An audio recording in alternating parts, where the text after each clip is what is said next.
Hello and welcome to Ode to Games. I'm Kevin Van joined alongside Logan Plant. How you doing, Logan? Doing great, Kev. How are you? I'm doing pretty good. It's a pretty quiet week this week for news in the grand scheme of things. There's a couple of things to talk about here, but not a whole lot. Hello, everyone. Editing Kevin here. Originally, this episode started with a discussion surrounding Bayonetta 3 and all of the controversy that has been happening with that game over the past couple of days regarding contract disputes between Platinum Games and the original voice actor for Bayonetta in the first two games. But within about 12 hours of recording the episode, a lot of new information came to light that really changed the entire situation and made the discussion that we had on the show quite outdated. So we decided to cut that from this week's episode, and maybe when we get more information on the situation as things keep on coming out, we can come back and revisit it in the next week or two. But for this week's episode, that won't be here, and we'll get back to the show. We'll be talking about Gotham Knights. And then the other small bit of news. So Gotham Knights, this game has been in the news a couple of different times.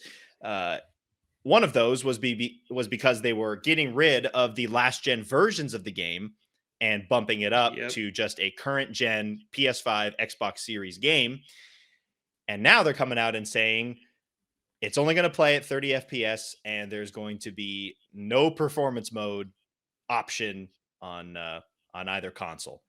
So I guess it makes sense why they didn't want to bring it to last gen, because I can't imagine that would run well at all if the current gens are going to have this situation.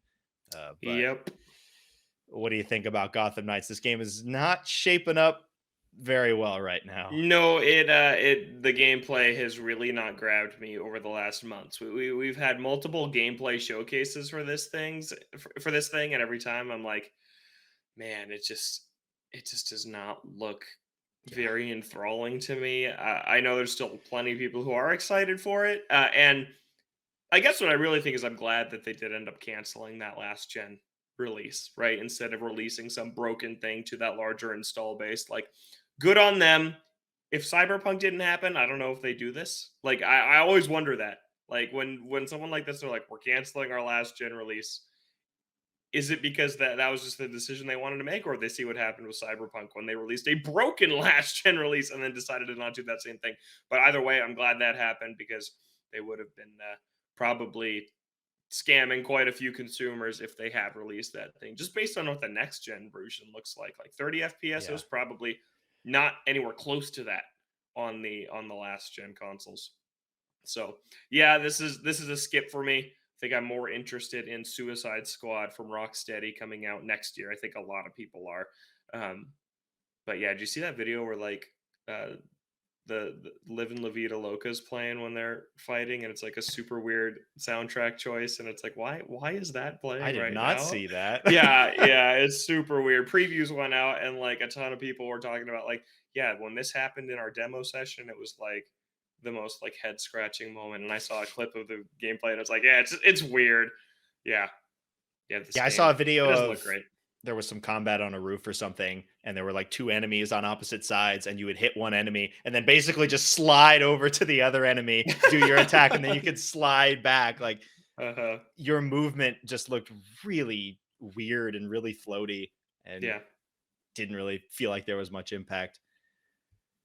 I also like to think that we're 2 years into these consoles and we've already pushed them to the max. We can't get performance mode on this thing. We have reached the limit of PS5 and Xbox Series. You know, a lot of the conversation about next gen like this week has been like, wow, this stuff hasn't and we're going to talk about next gen, this Yeah, hasn't looked as good as we expected to. But man, it's not the hardware, it's development time. It's like if they had time and resources to make this thing run at 60, I'm sure they could. They just don't. They got to get these things out, and that's something I've been concerned about for years at this point. Is like we're getting to the point, and we talked about this recently, games look too good that, gosh, we're not going to see a new game from Naughty Dog besides The Last of Us multiplayer for who knows how long, because for the visual fidelity they want to squeeze out of these machines, it just takes years and years and years. And at some point you just got to say it's time to get this thing out. And I think that's the case with Gotham Knights. Is like, God, they could delay it a year and maybe get it running at a slightly better frame rate or looking a little better. But at some point, these studios have to release these things, and yeah, in varying states of quality, as we're Yeah. seeing with Gotham Knights. Well, in modern gaming too, there's always the thought of, oh, well, if it does well and has some form of support, maybe we patch that in Hmm. in a year or Yeah. whatever. But there's never a guarantee with that. If the game flops hard, they can abandon it super quick. Hmm. Yes. Yeah, you foreshadowed it a little bit. Our ode to it's been nearly 2 years. 2 years next month since Xbox Series and PS5 have launched. And we've talked about it pretty often, especially when it comes to PlayStation, because they've been in the news for a bunch of different things Hmm. over the last couple of months, and not much of it is really good. So before we get into PS5, since we both have stuff to say there, uh, first up, you don't have a Series X, but you do have a Series S. What do you feel about that as we get towards the 2 year anniversary of that console coming out? Yeah, I still like my Series S a lot. I am not using Game Pass as much as I should to justify the cost that I've actually canceled my subscription and Oh, re-up only really? when I'm going to play something on Game Pass. Interesting. Um, yeah, because I once Zach and I finished Forza Hot Wheels, I was like, I'm not playing anything here right now. Like I'm really wrapped up in games on other consoles, so I'm just going to cancel this and renew when like probably Black Friday when that comes around. Um, there'll be deals and I can like get a year for way cheaper or whatever. So yeah, it's tough because Game Pass there's so much good stuff on it, but my problem has just been time. So I think Game Pass is still a pretty good deal and has a ton of great games on the service, and I love that it gets the new first party releases on there. But the problem this year has just been there haven't been any. There's been pretty much Nope. no major Xbox exclusive that has made keeping that Game Pass subscription. Oh, and then next month this comes out, and then next month this comes out. There has been some cool stuff. Tunic is something that is on Game Pass that I do want to play, but now I'm having that stupid debate of, or would I rather play this on my Switch in handheld mode because it's there now. But that was a good one. Forza Horizon 5 and Halo Infinite last year. Yeah, I know Halo had a ton of problems, but the single player was great. Forza was amazing across the board last year. So I think that the problem with both of these machines right now is just the content, the new first party stuff. And Xbox, there's so much stuff in the pipeline, but when the heck is it coming? Right? And they did have their show where they were like, everything that you're seeing today is coming in the next 12 months. And that was a pretty decent show. But now it's time for some of these things to start actually rolling out. Starfield is next year. I will probably try it out just because it will be on Game Pass. And then you've got Redfall, which Zach and I are going to play together from Arcane. And then yeah, there's some other cool stuff coming out, and there's some stuff on Game Pass I do want to play, like As Dusk Falls, that visual novel choice based game that Oh looks yeah. pretty interesting. I just haven't gotten around to it, so I am happy with the Xbox Series S. I'm happy with the performance. I still think it's a great price to get a next gen system at three It's hundred been bucks. going on sale a couple times too. Yeah, I've it's seen been it for what, like like 270 or 275. something like Yeah. that. Yeah. Yeah, so that's like it's still an outstanding deal, and like I just think like if you're someone who has not ever had an Xbox, man, you should pick up an Xbox Series S and Game Pass because you can play every Halo, every Gears, all these things that are on there that are just great. Um, but yeah, it's just like where's the big first party stuff? You've been buying these studios. I thought last year we were getting to the point where they were going to start consistently churning out content. Seems like maybe that could be next year. Maybe it could be next year where It seems like some the of the Bethesda content flow stuff's starts. gonna be coming out. Yep.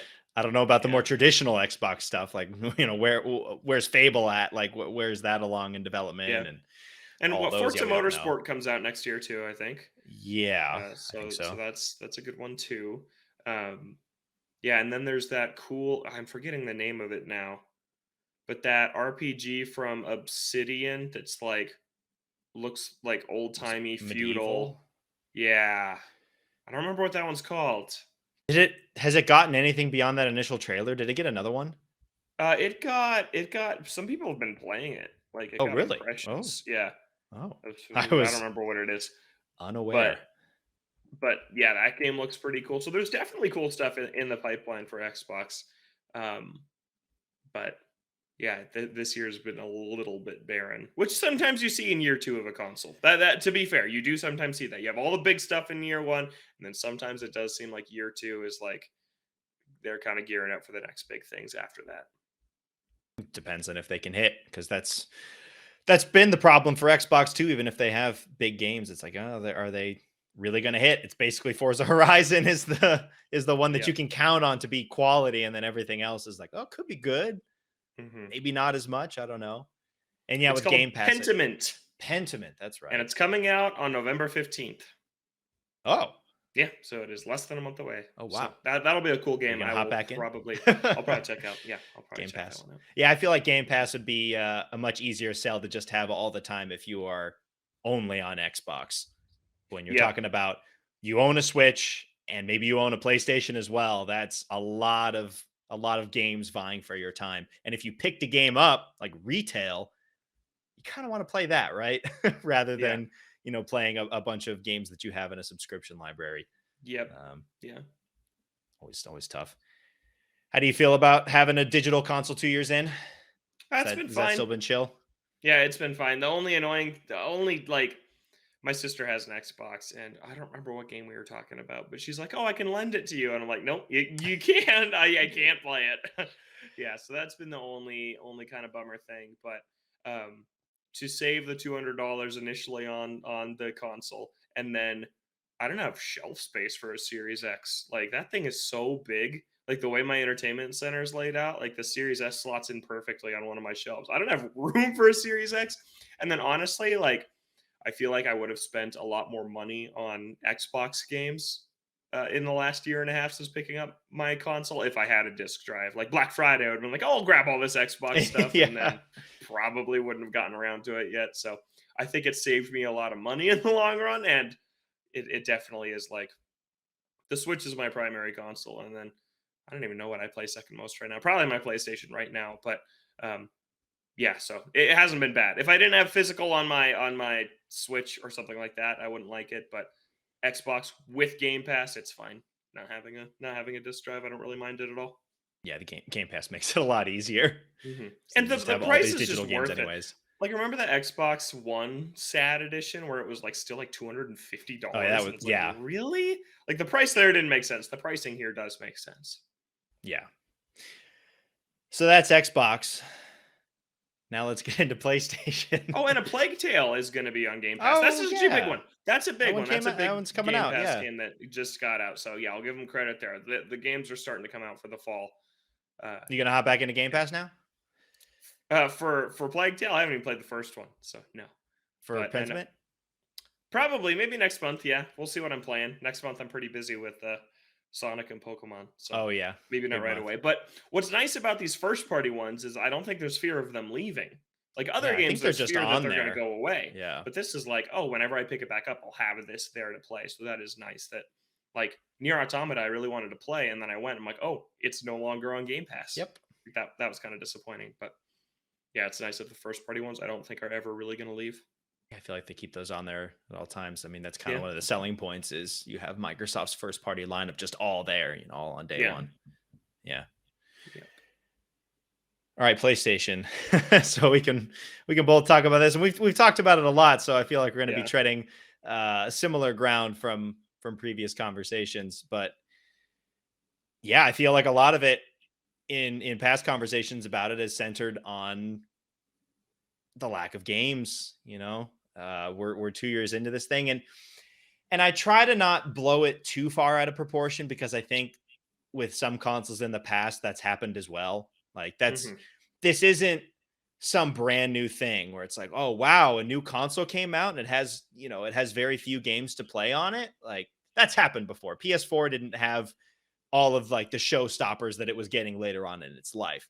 And I think that PS5 is helped immensely by the fact that it's backwards compatible with PS4. I think that's huge. The fact that PS4 wasn't able to do that, I think, is much more glaring than the PS5, where you have a whole library of games that you can play and they possibly run better as well.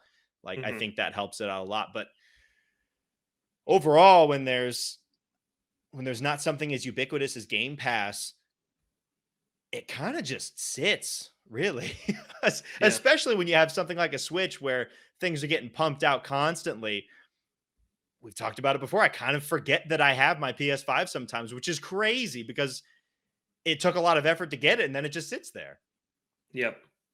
Yeah, I'm looking at the best PlayStation 4 games in 2014, which was like its first full year out, was GTA 5, which was a port of the PS3 Yep. version, and The Last of Us Remastered, which was a Yep. port of the PS3 version, Diablo 3 Ultimate Evil Edition, a port of a PC game, Rayman Legends, good game, and then like Dragon Age Inquisition, Minecraft, like these things that we're kind of in the same area with PS5. Yeah, I don't think I'm not like hitting the panic button on PS5. I just feel like the early adopter window has gone on a little bit longer than maybe we thought it was going to, and there's been major delays to a lot of things. We were supposed to have Horizon and God of War last year, and they both made it this year instead. So yeah, I still think that it will end up being worth having a PS5, right? Like there will be good stuff released on it. Eventually, there will stop being these same games released on PS4. Eventually, still not yet, but there's still been some good games in the first 2 years that I've really enjoyed playing on PS5. I love Astro's Playroom. I think that was an awesome game that came bundled with the system. I really liked Sackboy, even though that is on PS4. And then Elden Ring, I really like, and that is also cross-gen, but it still looks better on PS5. Like there still are things that Returnal, I struggle to finish that game, but I like it when I play it. It's just way too hard. So there's still been some good stuff in the first 2 years.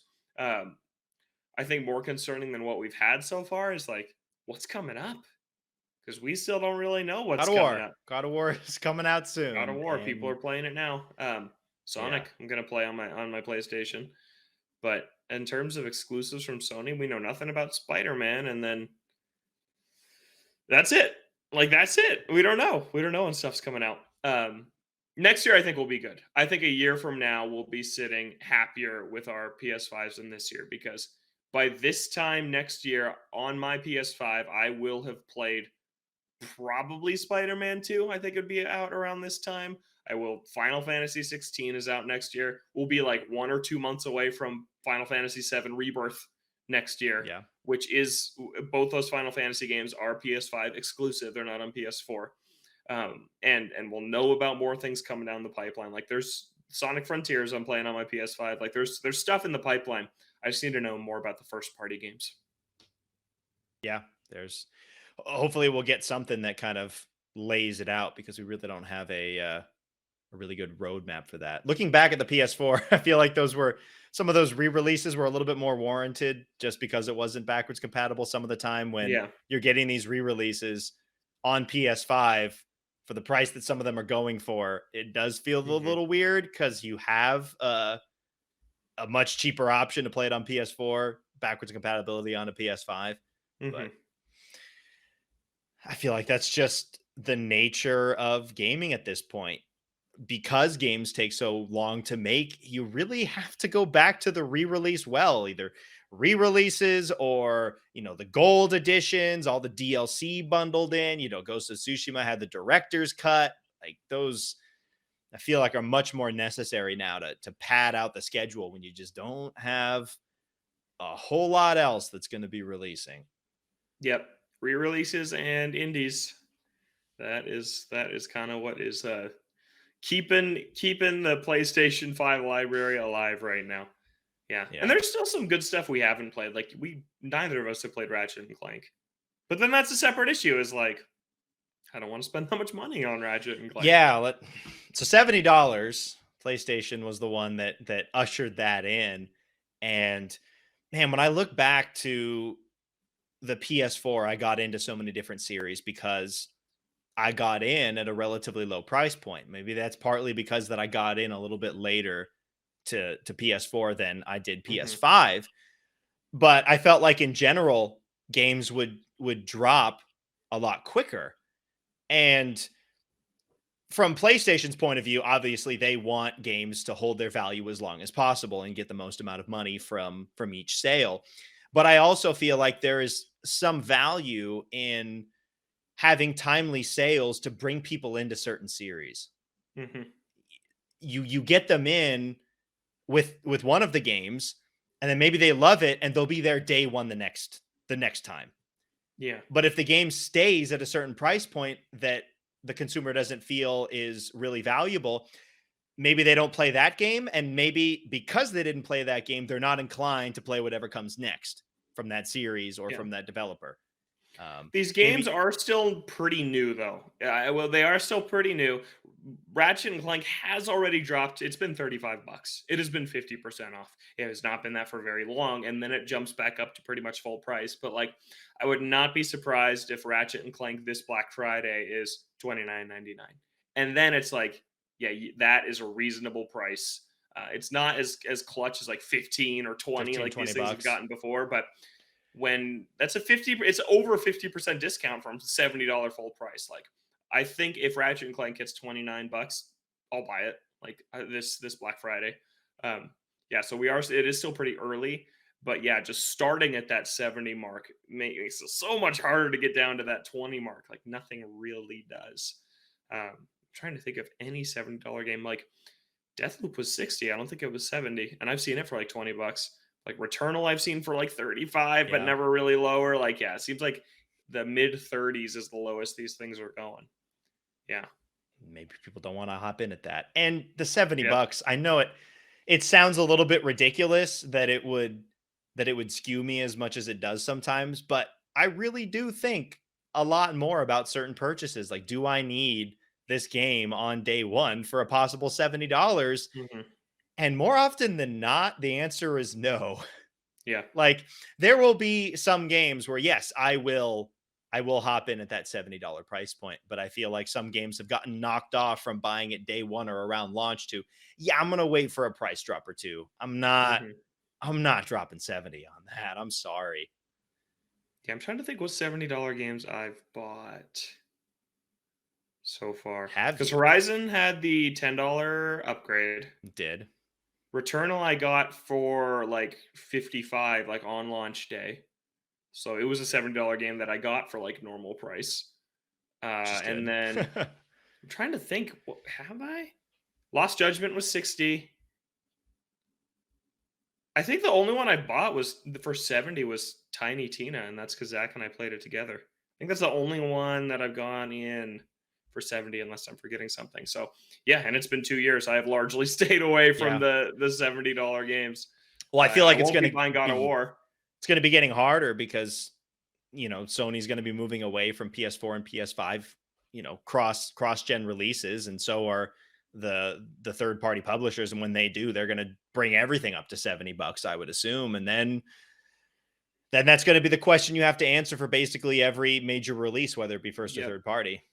Like Final Fantasy 7 Rebirth, I will pay $70 for that. I don't want to put that in the public because that'll help them charge that, but I would. I'd buy that day one. That's how excited I am for that game. Final Fantasy 16?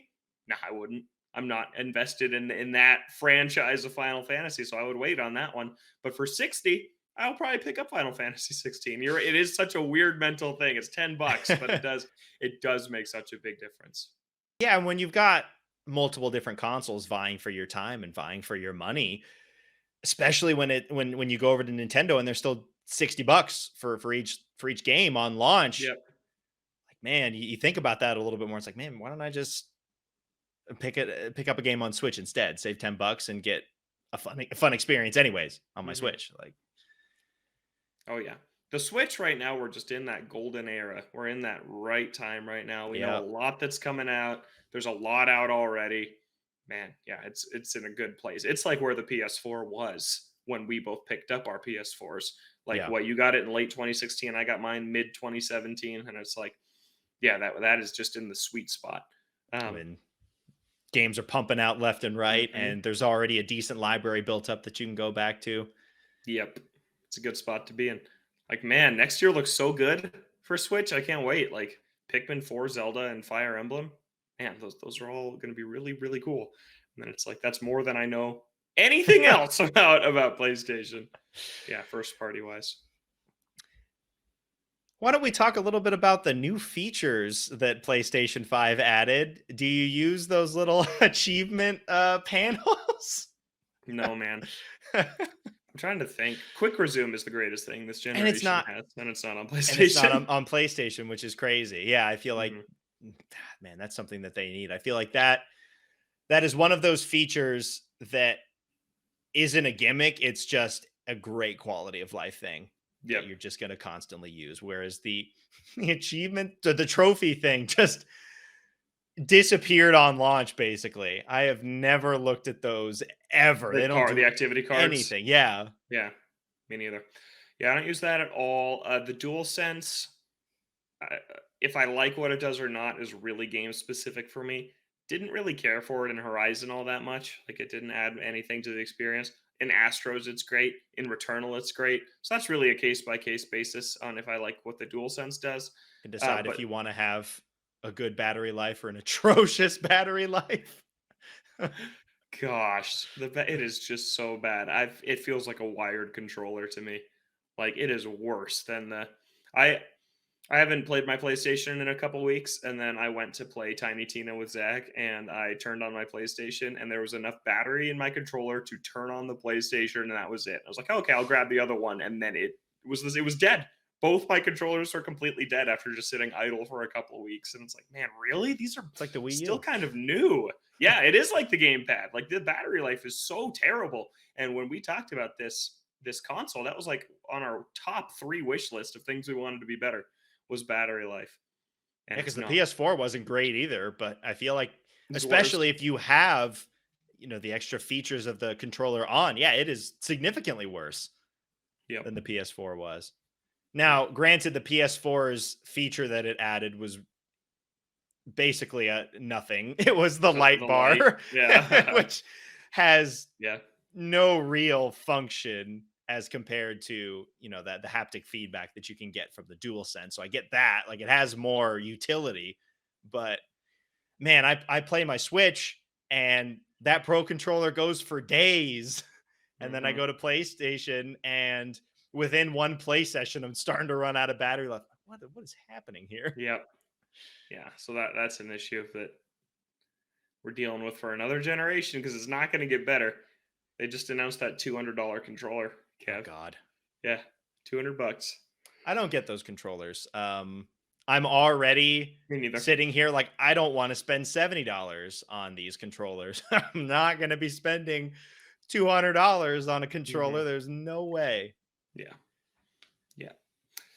But PS5 is really the only one that doesn't have some form of quick resume because the Switch, the sleep mode, yeah, it's only with one piece of software, but use that all the time. Use it all the time. Just like you can pop it into sleep mode whenever. And that's still very great 5 years in.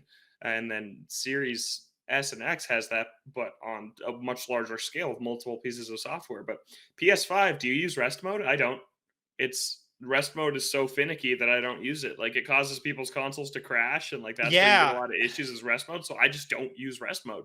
I remember reading articles about, it closing the game or things going wrong. And Yeah. so I've just gotten into the habit of shutting it off completely. Another thing is for my living setup, sometimes I was sleeping in the same room as I have this entertainment center. And God, the light on the PS5 when it is in rest mode and it's doing the like glowing yellow or whatever, Uh huh. it is ridiculously bright. And I kind of get annoyed by it, even when it's on. Like the blue light that it emits, even when it's on, kind of annoys me sometimes. Like when, like, let's say for example, I'm watching a movie on Netflix or something, and I have the lights out, and I've got the screen, and I'm watching it, and then I just have this Uh-huh. bright blue pulsating light on the right side. Yep. I'm not a big fan of it. Yeah, I agree. I still like the look of the console though. I do like it. I know people really split when it was revealed, but I always liked how it looked. Obviously, the digital edition does look sleeker, just without the little bump for the disc. But I like how the console looks overall that hasn't worn on me. It is still massive. It is a huge, Mhm. huge thing that takes up a ton of Absurdly space. big. But yeah, I like the white. I've said this before. Now that I have the OLED, all three of my consoles are primarily white, which they look really nice together. So that's good. But yeah, I mean, I still like it. I still like both all the consoles, right? Like these are very first world problems at the end of the day. Of Like we're course, yeah. talking about our gaming systems, but I still like them all a lot. I just the PS4, we talked about this, was it was toe to toe for with my Nintendo consoles for me when I got it, which was is saying a lot because I'm mostly a Nintendo guy, and I thought the PS5 would be in that same boat, and it's just not even close. Like, what's your pie chart split, Kev? What's your pie chart split of where you spend your gaming time? Now, currently, Yeah, right now. right now, it's nearly 100% on Switch. If I'm Yeah, going to be honest, I've yeah, talked about it before. I've only really played what 3 games on my PS5: Astro's yeah. Playroom, Horizon, and Final Fantasy Intergrade. 7 Intergrade. That's it. Everything else is on my Switch or the occasional thing that I play on PC. Yeah. Like it basically sits there and streams things for me. Hmm. Like at this point, it's got to be like over 90-95% on Switch. Yeah. Because I'd say I'm like 60% on Switch and probably like 15 to 20% on PlayStation. And then I'm not really playing my Xbox right now without Game Pass. And then rest is like retro consoles. Like I've been playing a ton of GameCube lately for no reason. Like I just was GameCube's super always into the great. GameCube. Oh yeah, yeah. So yeah, it's like I thought the PS5 would match the Switch. Right now, it's matching the GameCube. It is just not where I expected to be 2 years in. Yeah, and I think the next year or two is going to be a big deal for it because, like we've said, new consoles will go through these growing pains of not having a lot of games to play. But I feel like if we're sitting here in another year or two and having a similar conversation, like, oh yeah, there's been another couple of games that I've really enjoyed, but that's kind of it. I feel like that's when you start to get to the point of like, oh, what's going on here. And then you do have to worry about, are these games taking too long, and is there just not going to be as many games pumped out as previous? But Yeah, and we also have to we remember still that got we're in the time. minority that does not like God of War. So So, most it's people true. are very excited that in 3 weeks they're going to be playing God of War. We're just not in that group. So that is something to remember. Like, and you didn't play Elden Ring, right? So like the two games that are probably the biggest PS5 games of the year, you're not interested in personally. So that is something too. Like there is stuff there. I think that we are just stuff that isn't quite hitting us yet. Yeah. And also there's the factor we've talked about too of burnout of the Sony style of games, and that's another reason that God of War isn't super interesting to me. It's just like, yeah, I just played Horizon. It's like I don't need to play And you another just one of played these God of right now. War. And I just played God of War. Do you I need did to play finish it that. That's again? true. No, I do not. I do not. Yeah, so time will tell. Still, we're very early on. 2 years in the grand scheme of things is not that long, but I'm hoping that we're sitting here in another year or two and going over some of the really fun times we had with some of the new games that came out on PlayStation or Xbox. Hmm. Uh, Hopefully, there's going to be a lot more to talk about on the games front. Yep. And Sony make better decisions. You've been making some really poor decisions. Please be better in the next year or two, please. Do we want to do a quick what we've been playing before wrap up? I have not been Sure. playing too much. I've gotten back into Xenoblade now that Baron Breakfast is off my plate, and I'm having fun. It's starting to open up now. I feel like I've gotten through. Obviously, the tutorials never end, but kind of that intro to some of the base mechanics, and you get to kind of this fight that I feel like kind of encapsulates the end of the prologue, and things start to get going. Which one? It's God, the fight with the other Ouroboros, and you break one of the the major things, Yep. and it kind of sets in motion the mystery of the story Yep. kind of in God. full. That that fight is so epic, and like the cutscenes that are all surrounding it, and it's like, man, this could be like the end of a game, and it's like you're at the start. Like that's how I felt in that fight. I thought that was really, really cool. Yeah, it was a really cool fight. Hmm. Appreciated the ability to swap my loadout because I failed on the fight like a time or two.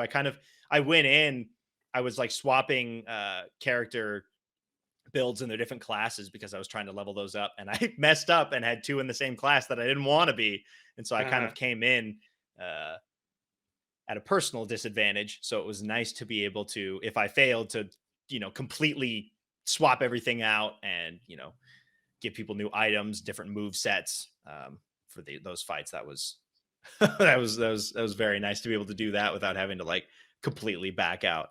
Yeah. Um, yeah, it's good, and I'm excited to have the game kind of open up more because in the beginning it's relatively linear. Obviously, you can go out to these different areas in the map and kind of explore around in the area, but once you kind of get beyond that prologue, then things really open up and you can accept all these different quests and just randomly go off and do random stuff that's not tied to the main story for hours and hours and hours. So I'm looking forward to Hmm. diving into kind of the meat of the game because I feel like I'm at the point where that stuff all kind of starts.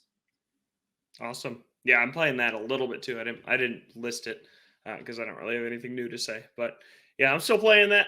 I'm getting nervous though because my big November games are coming out soon, and it's Here like, we oh man. go. Yep. Is what were you saying before that you were going to try and stay ahead of me? Uh-huh. We'll see Oh, if that keeps I'm going. still way ahead. I'm still way ahead for now. How long does that Yeah. last? How many hours are you in? What's your hour count at? 10 hours. Okay, I'm at 28, 29. Okay. So I'm Still ahead of still me I'm for still a now. decent way ahead. I gotta play some today. Man, I've been so busy. But I've been playing. I started Bug Fables Yeah, a I little saw bit. that on there. That made me happy. Finally Yeah, getting I was around to it. I was like, shoot, that's one of the games you picked for me to play, and the rule is if I don't finish it this year, or at least give it a good enough try to know if I like it, then I can't pick a game for you to try next year. And you've Yep. already completed mine. Captain I have Toad not is the gotten one to I gave you. Zax yet. I Catherine, I got to get I to it. also have not. I'll get And to it. I don't know if Catherine, I'll get to it before the end of the year, but I will play it within the next year, I think. All right. Yeah, so I did start that. Not really far enough to have any impressions. I just met the characters kind of getting started. And it's very Paper Mario. I, Yep. I like it. I like it. So looking forward to keeping playing that. And then Tiny Tina's Wonderlands, continuing the slow burn of that with Zach. We are at the end. We're at the final chapter. Ooh. So next time we play that, we will have it finished.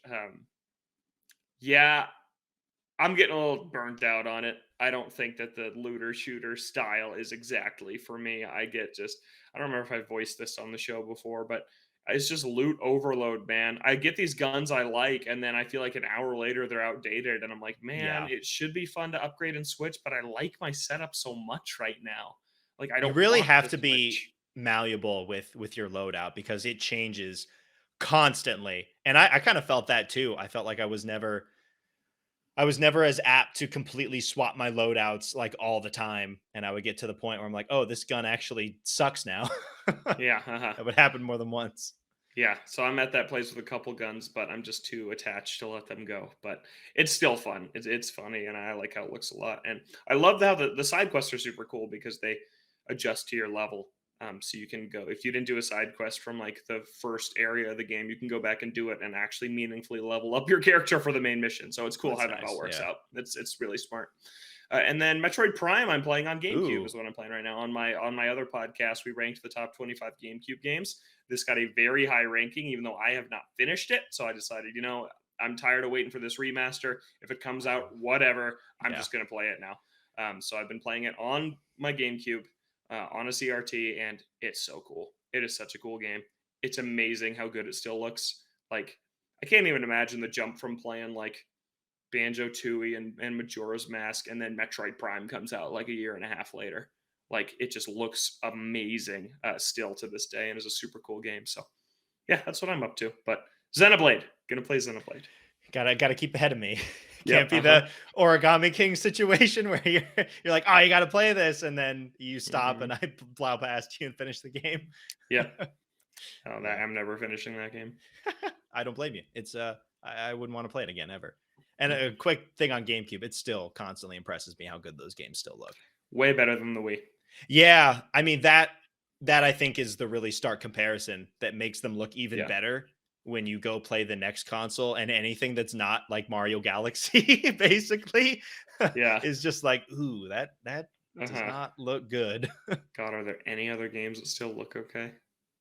I don't know, man. Mario Kart Wii looks all right. Yeah. Looks But then okay. I'd go to Double Dash and be like, yeah, Yep. I like the Uh-huh. style of Double Dash better. I think Yep. Mario Galaxy and Galaxy 2 are the only games that I can point to on the Wii and be like, yeah, those look Mhm. really good. Everything Mhm. else is like, yeah, that's fine, or ew, it's on the Wii. Yeah. Yeah, definitely. Mhm. Okay, any final thoughts before we wrap up? A little bit of a shorter episode this week. Oh man, we're close to Sonic. We're real close to Sonic, man. Yeah. Just We're like what 3 weeks from today, I yeah, think, 3 weeks. that we're recording. That's crazy. That's crazy stuff. Finally get to talk about that game coming out. We've been talking Uh, about it for the past year plus with uh-huh. rumor roundup. Yep. We'll finally You're get to not see playing what's it true though. and what's not. Well, What I'll if hear it's about really it from good? you. What if it's really, really good? If it blows you away to the point Mhm. where it's like, oh, this is like Sonic Generations or possibly better or something like that, Mhm. I'd probably play it. Um, but Yeah. I'm not going to go there day one yet. Yeah. I'm not as big a My Sonic biggest fan as concern you. right now is the levels. They look a little forces ish to me, which were not good. So we'll see Yeah, about how those are.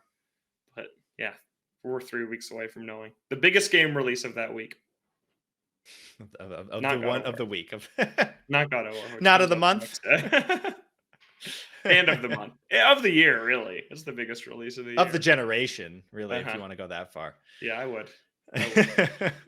All right, that's going to do it for us on this week's episode of Ode to Games. We're here on Thursdays or Fridays, Apple Podcasts, Spotify, other podcast streaming services that you may use. We're on YouTube at Ode to Games for the video version of the podcast that comes out about the same time the audio version does, so you can check that out there. We're on Twitter at Ode to Games. You can send an email to odegames@gmail.com. For Logan, I'm Kevin. Thank you so much for listening, and we'll catch you next week.